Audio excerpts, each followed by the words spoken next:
Dans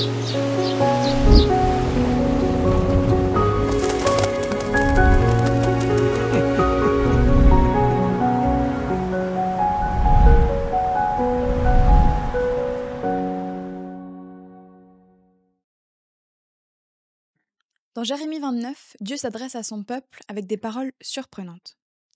Bâtissez des maisons et habitez-les. Plantez des jardins et mangez-en le fruit. Mariez-vous et engendrez des fils et des filles. Mariez vos fils et donnez vos filles en mariage. Pour qu'elles mettent au monde des fils et des filles, multipliez-vous là où vous êtes et ne diminuez pas. Recherchez la paix de la ville où je vous ai exilés et intercédez pour elle auprès du Seigneur, car votre paix dépendra de la sienne. À ce moment de l'histoire, le peuple d'Israël est exilé à Babylone, une ville ennemie. Ils ont quitté Jérusalem, la demeure de la paix, pour vivre à Babylone, ce qui signifie la ville de la confusion. Et pourtant, Dieu leur demande de chercher la paix de cette ville, de la transformer en un lieu de shalom. C'est une invitation étonnante. Même s'ils savent qu'ils ne resteront pas à Babylone éternellement, Dieu leur demande de s'investir pleinement, de bâtir, de planter et de se multiplier, et de chercher le bien de leur environnement. Et nous, comme eux, nous savons que ce monde est temporaire, qu'il n'est qu'un lieu de passage, mais ce n'est pas une excuse pour attendre passivement.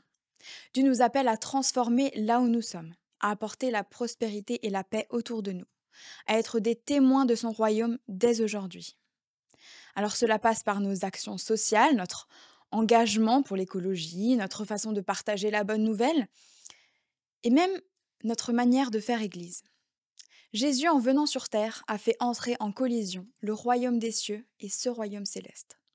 Nous sommes appelés à faire de même, à rendre visible la présence de Dieu ici et maintenant. Je rêve d'un peuple de Dieu qui soit un avant-goût de la Nouvelle Jérusalem, un témoignage vivant de la paix et de la justice du royaume des cieux. Oui, un jour tout son peuple sera en présence du Dieu de paix. Mais dès aujourd'hui, à travers nos actions et nos prières, nous avons la mission de révéler cette réalité future au monde.